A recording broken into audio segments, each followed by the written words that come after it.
نحمده ونستعينه ونستغفره ونؤمن به ونتوكل عليه ونعوذ بالله من شرور أنفسنا ومن سيئات أعمالنا من يهده الله فلا مضل له ومن يضلل فلا هادي له ونشهد أن لا إله إلا الله وحده لا شريك له ونشهد أن سيدنا ومولانا محمدا عبده ورسوله أما بعد فأعوذ بالله من الشيطان الرجيم بسم الله الرحمن الرحيم وسيق الذين اتقوا ربهم إلى الجنة زمرا حتى إذا جاءوها وفتحت أبوابها وقال لهم خزنتها سلام عليكم طبتم فادخلوها خالدين بارك الله لنا ولكم في القرآن العظيم ونفعنا وإياكم بالآيات والذكر الحكيم سبحانك لا علم لنا إلا ما علمتنا إنك أنت العليم الحكيم رب اشرح لي صدري ويسر لي أمري واحلل عقدة من لساني يفقهوا قولي الحمد لله আল্লাহ পাকের দরবারে লক্ষ কোটি শুকর যিনি আমাদেরকে পবিত্র এই দিনে জুমার নামাজ আদায়ের লক্ষ্যে পৃথিবীর সর্বশ্রেষ্ঠ স্থান মসজিদে আসার এবং বসার তৌফিক দান করেছেন। এই জন্য সকলেই কালিমাত শুকর আদায় করে আলহামদুলিল্লাহ। আমাকে যেন আল্লাহ তাআলা ইখলাসের নিয়তে বলার এবং আপনাদেরকে আমাদের নিয়তে শোনার তৌফিক দান করেন। সকলে বলি আমিন। মুহতারাম হাজিরিন, আমি আপনাদের সামনে কুরআনুল কারীমের অন্যতম একটি সূরা সূরা জুমার ৭৩ নং আয়াত তিলাওয়াত করেছি। যে আয়াতের মধ্যে আল্লাহ তাআলা ইরশাদ করছেন, وَسِيقَ الَّذِينَ اتَّقَوْا رَبَّهُمْ إِلَى الْجَنَّةِ زُمَرًا, যারা তাদের রবের অবাধ্যতা থেকে বিরত থাকত তাদেরকে জান্নাতের অভিমুখে দলে দলে নিয়ে যাওয়া হবে। হাত্তা ইযা জাউহা ওয়া ফুতিহাত আবওয়াবুহা,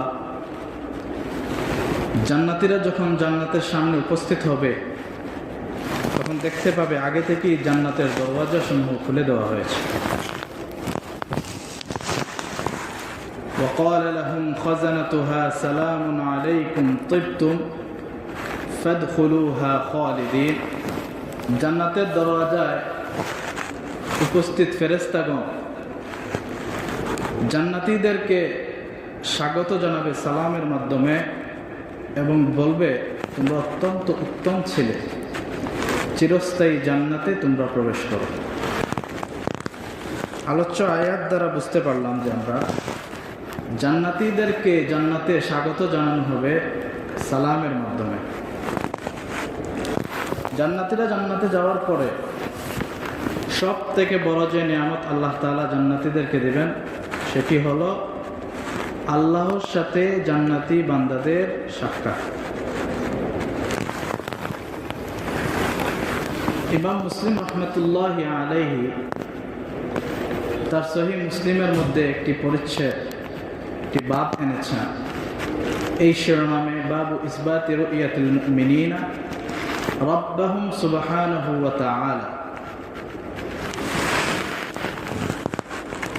এই শিরোনামে তিনি বাব এনে এই কথাই বোঝাতে চাচ্ছেন যে কিয়ামতের দিন জান্নাতীরা জান্নাতে যাওয়ার পরে বান্দার তার রবের সাথে সাক্ষাৎ হবে।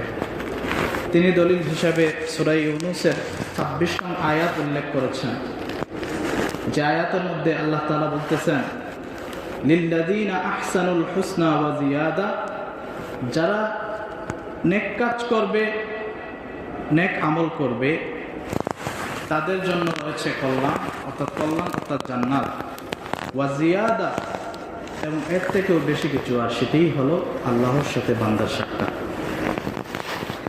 বান্দার সাক্ষাতের সম্পর্কে আল্লাহ তাআলা সূরা কিয়ামার ২২ এবং ২৩ নং আয়াতে আল্লাহ তাআলা বলতেছেন, উজুহু ইয়াওমাইদিন নাযিরা ইলা রাব্বিহা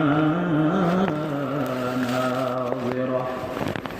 সেদিন অর্থাৎ যেদিন আল্লাহর সাথে তার বান্দার সাক্ষাৎ হবে, সেদিন অনেকের চেহারাটা উজ্জ্বল হবে এবং সজীব হবে এবং তারা তার রবকে দেখতে পাবে। তাহলে এই আলোচনা দ্বারা বোঝা গেল যে জান্নাতীরা জান্নাতে যাওয়ার পরে আল্লাহর সাথে সাক্ষাৎ হবে। জান্নাতীরা জান্নাতে যাওয়ার পরে আল্লাহর সাথে যে কথোপকথন শুরু হবে তা হবে সালামের মাধ্যমে। সূরা আহজাবের ৪৪ নং আয়াতে আল্লাহ তাআলা বলতেছেন, তাহিয়াতুহুম ইয়াওমা ইয়ালকাউনাহু সালাম। সেদিন অর্থাৎ জান্নাতীরা যেদিন জান্নাতে যাবে, তারা তার রবের সাথে কথোপকথন শুরু করবে সালামের মাধ্যমে।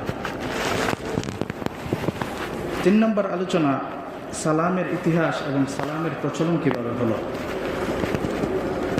সহিহ বুখারীর ৬২২২৭ নম্বর হাদিসের বর্ণনা, عن أبي هريرة رضي الله عنه قال قال رسول الله صلى الله عليه وسلم رسول الله صلى الله عليه وسلم বিশ্ববিখ্যাত সাহাবী হযরত আবু হুরায়রা থেকে বর্ণিত, তিনি বলেন, রাসূলুল্লাহ সাল্লাল্লাহু আলাইহি ওয়াসাল্লাম বলেছেন, খালাকাল্লাহু আদম আলা সূরাতিহি, আল্লাহ তাআলা আদম আলাইহিস সালামকে যথাযথ আকৃতিতে সৃষ্টি করলেন।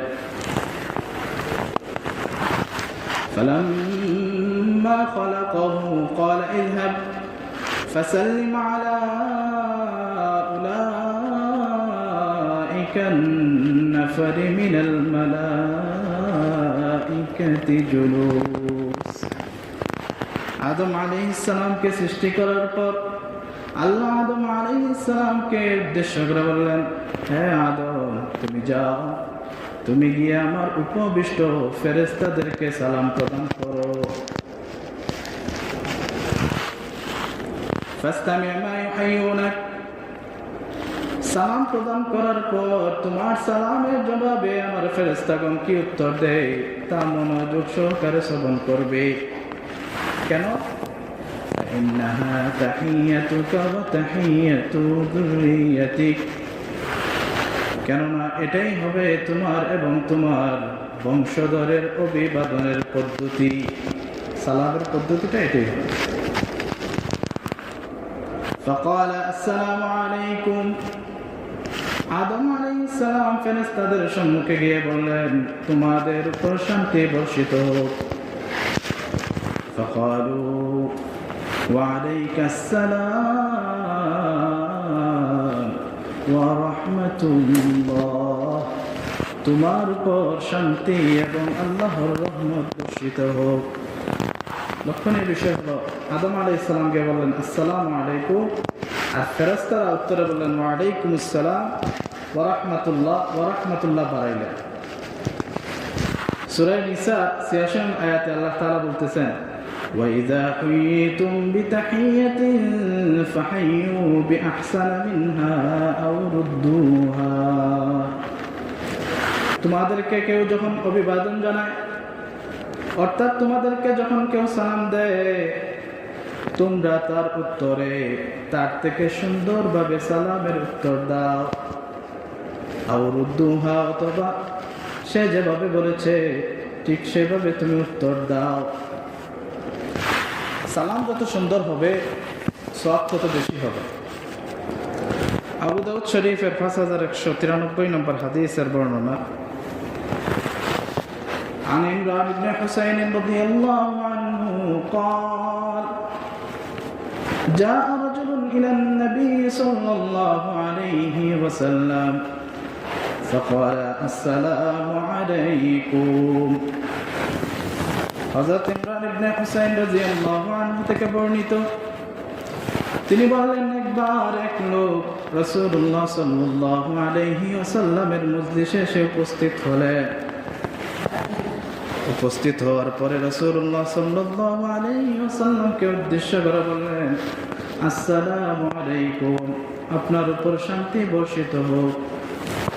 ফারাদ্দা আলাইহি সুম্মা জালাসা, অতঃপর রাসূল সাল্লাল্লাহু আলাইহি ওয়াসাল্লাম ওই ব্যক্তির সালামের জবাব দিয়ে দিলেন। অতঃপর ব্যক্তি ওই মজলিসে বসে গেল। فقال النبي صلى الله عليه وسلم عشرون, আল্লাহ রাসূল সাল্লাল্লাহু আলাইহি ওয়াসাল্লাম বললেন 10। ثم جاء آخر, অতঃপর আরেক ব্যক্তি আসলো। فقال السلام عليكم ورحمة الله, فرد عليه ثم جلس। رسول الله صلى الله عليه وسلم তার উত্তর দিয়ে দিলেন। লোকটি বসে যায়। فقال 20, রাসূল সাল্লাল্লাহু আলাইহি ওয়াসাল্লাম বললেন 20। ثم جاء آخر, অতঃপর আরেক ব্যক্তি আগমন করলো। فقال السلام عليكم ورحمة الله, فرد عليه ثم جلس। فقال النبي صلى الله عليه وسلم 30। রাসূল সাল্লাল্লাহু আলাইহি ওয়াসাল্লাম ওই লোকটির সালামের জবাব দিয়ে দিলেন। লোকটি বসে যায়। রাসূল সাল্লাল্লাহু আলাইহি ওয়াসাল্লাম বললেন 30। প্রথম ব্যক্তি যখন এসে আসসালামু আলাইকুম বলল, রাসূল সাল্লাল্লাহু আলাইহি ওয়াসাল্লাম বললেন 10। তাহলে আমরা বুঝতে পারলাম, প্রথম কেউ আমাদেরকে সালাম দেবে, তাহলে সে আসসালামু আলাইকুম যদি বলে তাহলে পাবে 10 নেকি। আরেকটু যদি কেউ বাড়ায় আসসালামু আলাইকুম ওয়া রাহমাতুল্লাহ, তাহলে সে পাবে 20 নেকি। আরেকটু যদি কেউ বাড়ায় তাহলে হবে আসসালামু আলাইকুম ওয়া রাহমাতুল্লাহি ওয়া বারাকাতুহু, তাহলে এই ব্যক্তি পাবে 30 নেকি। এই জন্য সালাম যত সুন্দর হবে সওয়াব তত বেশি হবে। পিছনে আলোচনা করেছি যে আদম আলাইহিস সালাম ফেরেশতাদের সম্মুখে গিয়ে ফেরেশতাদেরকে সালাম দিছে। এখন আলোচনা করব ফেরেশতারা মানব জাতিকে সালাম দেওয়ার উদাহরণ। দুটি উদাহরণ ইনশাআল্লাহ পেশ করব। প্রথম উদাহরণ হলো আল্লাহ তাআলা সূরা জারিয়াতের মধ্যে ইব্রাহিম আলাইহিস সালামের একটি কাহিনী উল্লেখ করেছেন। সূরা জারিয়াতের 24 এবং 25 নং আয়াতে আল্লাহ তাআলা বলতেছেন, হাল আতাকা হাদিসু দাইফি ইব্রাহিম আল মুকরামিন, নবী আপনার কাছে কি ইব্রাহিম আলাইহিস সালামের সম্মানিত অতিথিদের বৃত্তান্ত পৌঁছেছে কি? সেই বৃত্তান্তটি কি ছিল? ইসদাখালু আলাইহি ফাকালু সালামা, ইব্রাহিম আলাইহিস সালামের কাছে যখন ফেরেশতারা নাজিল হয়েছিলেন, ইব্রাহিম আলাইহিস সালামকে উদ্দেশ্য করে তারা সালাম দিয়েছিলেন। ক্বালা সালামুন আলাইহি,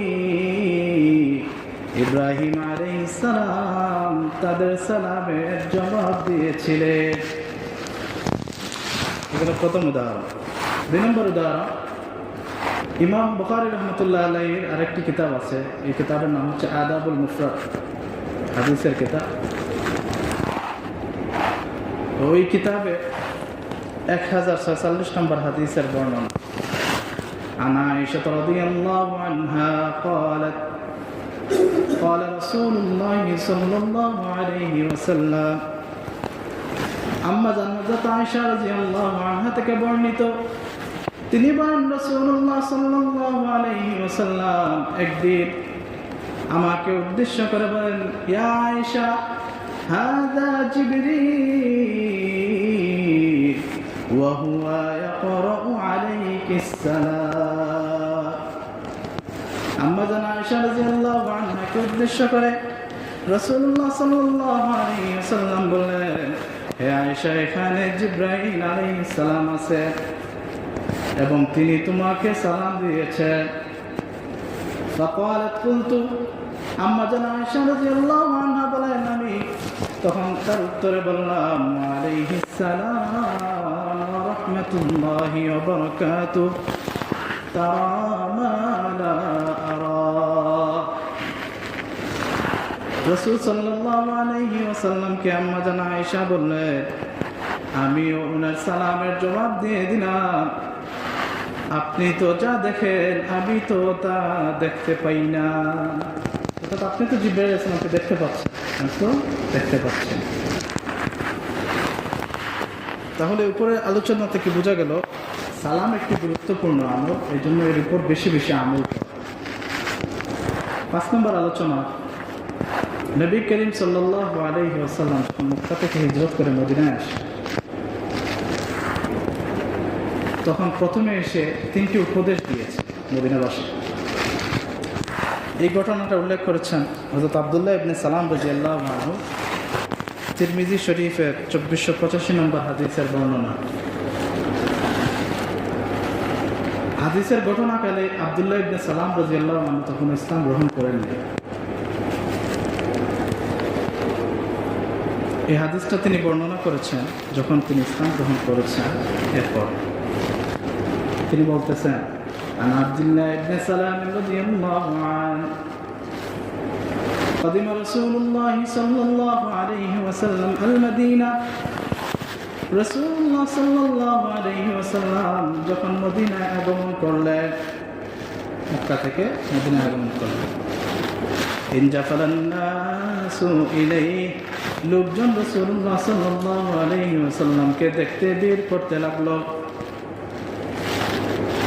قيل قدم رسول الله صلى الله عليه وسلم قدم رسول الله صلى الله عليه وسلم قدم رسول الله صلى الله عليه وسلم।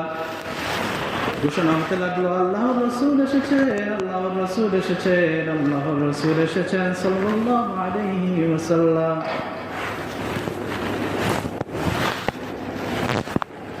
এরপর আব্দুল্লাহ ইবনে সালাম রাদিয়াল্লাহু আনহু বলতেছেন, ফাজিতু ফিন নাস লিআনজুরা ইলাইহি, আমি রাসূলুল্লাহ সাল্লাল্লাহু আলাইহি ওয়াসাল্লামকে দেখতে মানুষের সাথে একত্রিত হলাম। দেখে এমন ব্যক্তি আসছে, সবাই এত বলাবলি করতেছে, একজন ব্যক্তি আসছে, এত কি আছে ওনার মাঝে, আমি ওনাকে দেখতে গেলাম। আব্দুল্লাহ ইবনে সালাম রাদিয়াল্লাহু আনহু তখন মুসলমান হননি। তিনি যখন মানুষের সাথে ওনাকে দেখতে গেছেন, এরপর আব্দুল্লাহ ইবনে সালাম রাদিয়াল্লাহু আনহু বলতেছেন, ফালাম্মা ইসতাবানতু ওয়াজহ রাসূলিল্লাহি সাল্লাল্লাহু আলাইহি ওয়াসাল্লাম, আমি যখন রাসূলুল্লাহ সাল্লাল্লাহু আলাইহি ওয়াসাল্লামের চেহারার দিকে তাকালাম, আরাফতু আন্না ওয়াজহু লাইসা বিওয়াজহি কাযাব, বুঝতে পারলাম এই চেহারা কোনো মিথ্যাবাদের চেহারা হতে পারে না। وكان أول شيء تكلم به أن قال رسول الله صلى الله عليه وسلم মদিনায় আসার পরে মানুষদেরকে উদ্দেশ্য করে প্রথম যে কথাটি বলেছিলেন তা হলো, আফশুস সালাম, তোমরা সালামের প্রচার করো, ওয়া তুতিমুত তাআম, এবং অন্যকে খাবার খাওয়াও, ওয়াসাল্লু শুনিয়া। এবং মানুষ যখন ঘুমিয়ে যায় তাহাজ্জুদে দাঁড়িয়ে যাও। তাদখুলুনাল জান্নাতা বিসালাম, মরণের পরে নিরাপদে জান্নাতে প্রবেশ করবা। তাহলে রাসূলুল্লাহ সাল্লাল্লাহু আলাইহি ওয়াসাল্লাম যখন মদিনায় আসলেন, আসার পরে প্রথম যে 3টা উপদেশ দিয়েছিলেন তার মধ্যে প্রথমটি ছিল যে তোমরা সালামের প্রসার করো। জান্নাতে যাওয়ার কারণ উদাহরণ আরেকটি শুনি আমরা। আবু দাউদ শরীফের 5193 নম্বর হাদিসের বর্ণনা। عن أبي هريرة رضي الله عنه قال قال رسول الله صلى الله عليه وسلم رسول الله صلى الله عليه وسلم الصحابي হযরত আবু হুরায়রা রাদিয়াল্লাহু আনহু থেকে বর্ণিত, তিনি বলেন রাসূলুল্লাহ সাল্লাল্লাহু আলাইহি ওয়াসাল্লাম বলেছেন, ওয়াল্লাযী নাফসি বিয়াদিহি, ওই সত্তার শপথ যার হাতে আমার প্রাণ, লা তাদখুলুল জান্নাতা হাত্তা তুমিনু, তোমরা ততক্ষণ জান্নাতে প্রবেশ করতে পারবে না যতক্ষণ না তোমরা মুমিন হও। পরিপূর্ণ মুমিন যতক্ষণ না হও জান্নাতে প্রবেশ করতে পারবে। ওয়ালা তুমিনু হাত্তা তাহাব্বু, আর তোমরা ততক্ষণ পরিপূর্ণ ঈমানদার হবে না যতক্ষণ তোমরা পরস্পরকে ভালো না বাসো। আফালা আদুল্লুকুম আলা আমরিন ইযা ফাআলতুমুহু তাহাবাবতুম, আমি কি তোমাদেরকে এমন একটি আমলের কথা বলে দিব না যে আমল করলে তোমরা তোমাদের পরস্পরের মধ্যে ভালোবাসা সৃষ্টি হবে। এরপর রাসূল সাল্লাল্লাহু আলাইহি ওয়াসাল্লাম বলতেছেন, আফশুস সালাম বাইনাকুম, তোমরা পরস্পরের মধ্যে সালামের প্রসার ঘটাও। 6 নম্বর আলোচনা, সালাম হলো একজন মুসলমানের আরেকজন মুসলমানের উপর হক। সহিহ মুসলিম 5544 নম্বর হাদিসের বর্ণনা। عن أبي هريرة رضي الله عنه قال قال رسول الله صلى الله عليه وسلم حق المسلم على المسلم 6। রাসূলুল্লাহ সাল্লাল্লাহু আলাইহি ওয়াসাল্লাম বলেছেন, একজন মুসলমানের আরেকজন মুসলমানের উপর 6টি হক রয়েছে। ইযা লাকিতাহু ফাসাল্লিম আলাইহি, যখন একজন মুমিন আরেকজন মুমিনের সাথে সাক্ষাৎ হয় প্রথম হকটি হলো সে সালাম দিবে। 2 নম্বর, ওয়া ইযা দাআকা ফাআজিবহু, যখন কোনো মুমিন কোনো মুমিনকে দাওয়াত দেয় তা কবুল করবে। 3 নম্বর, ওয়া ইযা ইস্তানসাহাকা ফানসাহলা, যখন কোনো মুমিন কোনো মুমিনের কাছে পরামর্শ চাবে তখন তাকে পরামর্শ দেওয়া। 4 নম্বর, ওয়া ইযা আতাশা ফাহামিদাল্লাহ ফাসাম্মিতহু, যখন কোনো মুমিন ব্যক্তি হাঁচি দেওয়ার পরে আলহামদুলিল্লাহ বলে তার উত্তরে ইয়ারহামুকাল্লাহ বলা। 5 নম্বর, ওয়া ইযা মারিদা ফাউদহু, যখন কোনো মুমিন ব্যক্তি অসুস্থ হয়ে যায় তখন তাকে দেখতে যাওয়া।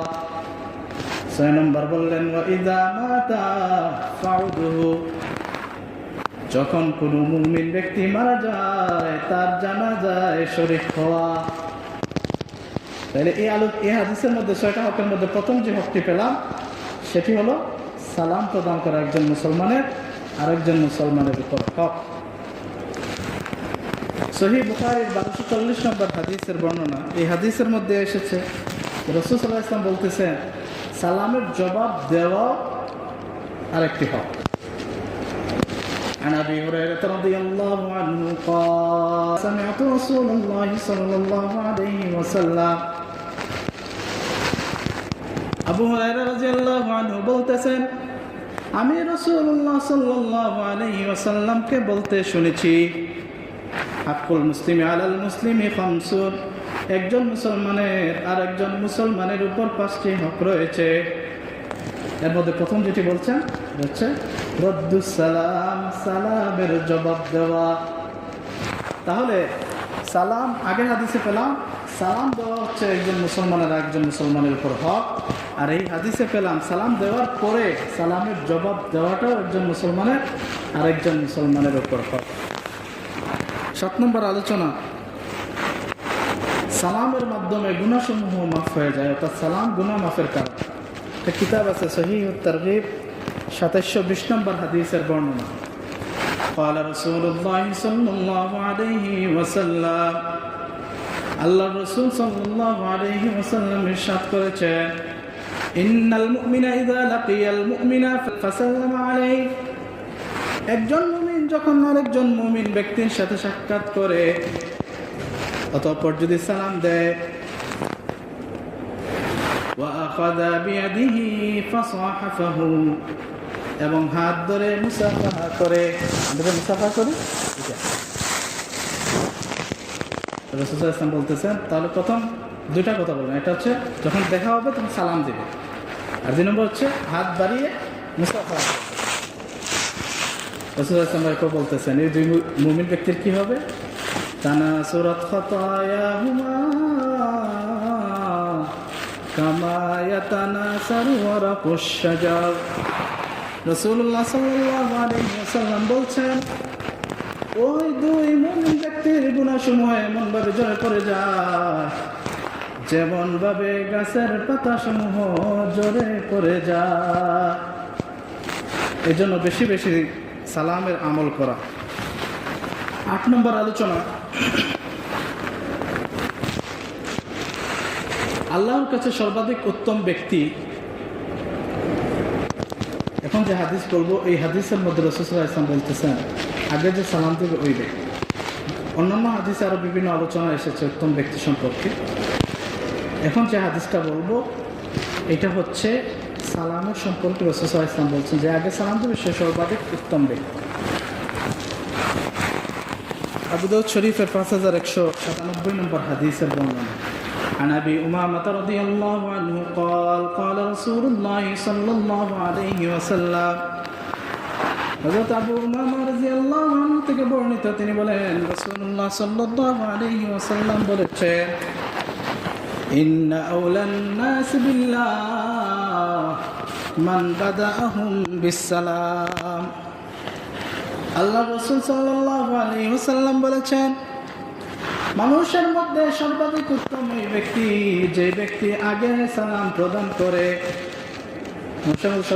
সর্বাধিক উত্তম ওই ব্যক্তি যে আগে সালাম প্রদান করে। দুই ব্যক্তি সাক্ষাৎ হয়েছে, আগে যে ব্যক্তি সালাম দিবে ওই ব্যক্তি আল্লাহর অধিক নিকটবর্তী। রাসূলুল্লাহ সাল্লাল্লাহু আলাইহি ওয়াসাল্লাম আরেক হাদিসের মধ্যে বলতেছেন, এক সাহাবী রাসূল সাল্লাল্লাহু আলাইহি ওয়াসাল্লামকে জিজ্ঞাসা করছেন, হে আল্লাহর রাসূল,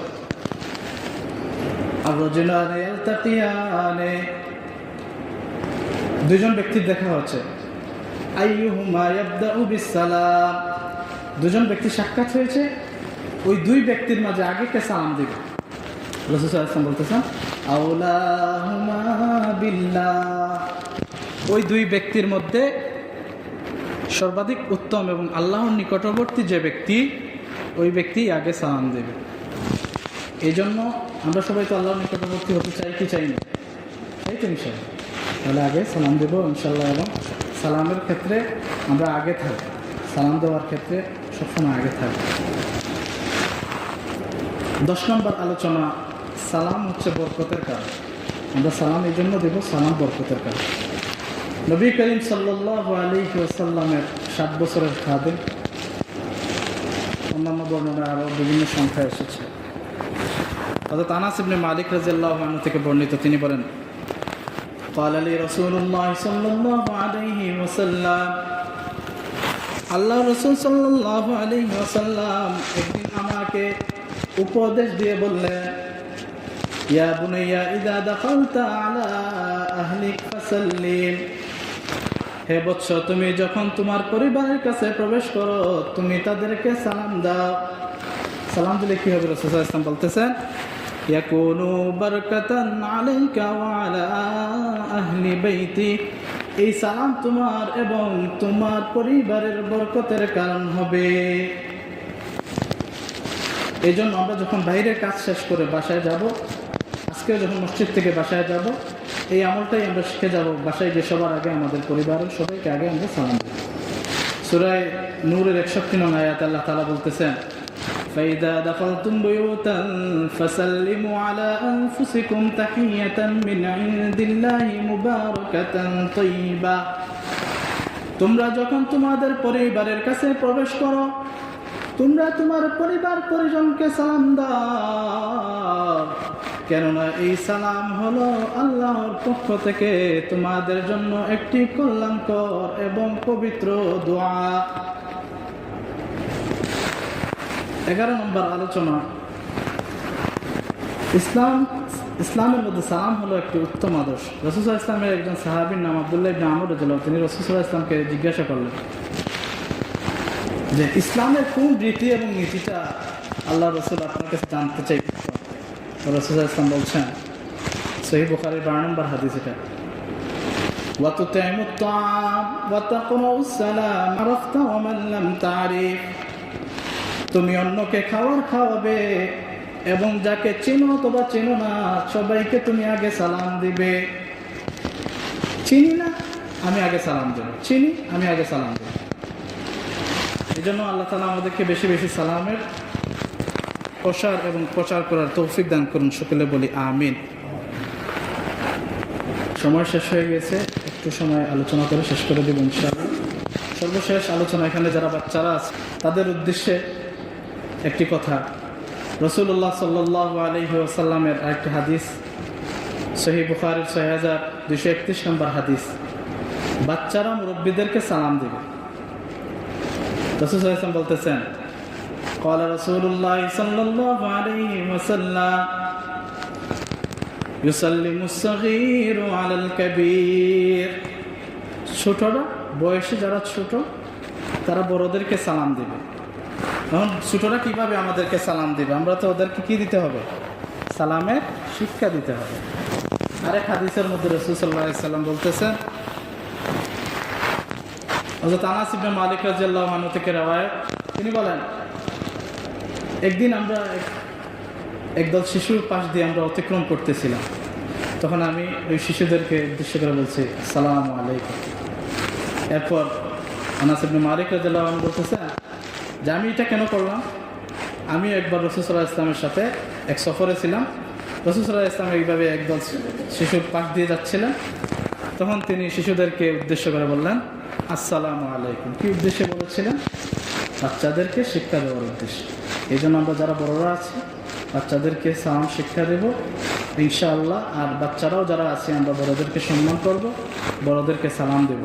সর্বশেষ আলোচনা, তো গুরুত্বপূর্ণ আলোচনা করার পরেও আমরা যারা সালাম দিতে কৃপণতা করব, অহংকার পোষণ করব, তাদের জন্য হযরত আবু হুরায়রা রাদিয়াল্লাহু আনহুর একটি কথা বলে আজকের আলোচনা শেষ করব ইনশাআল্লাহ। হযরত আবু হুরায়রা রাদিয়াল্লাহু আনহু তিনি বলতেছেন, عن أبي هريرة رضي الله عنه قال أبخل الناس الذي يبخل بالسلام। হযরত আবু হুরায়রা রাদিয়াল্লাহু আনহু বলতেছেন, মানুষের মধ্যে সবথেকে কৃপণ ওই ব্যক্তি যে সালামের মধ্যে কৃপণতা করে। ইসলামের একটা উত্তম আদর্শ হচ্ছে সালাম। সালাম সম্পর্কে যে আলোচনা করলাম আল্লাহ তাআলা সেই অনুযায়ী আমাদেরকে আমল করার তৌফিক দান করুক। ওয়া আখিরু দাওয়ানা আলহামদুলিল্লাহি রাব্বিল আলামিন।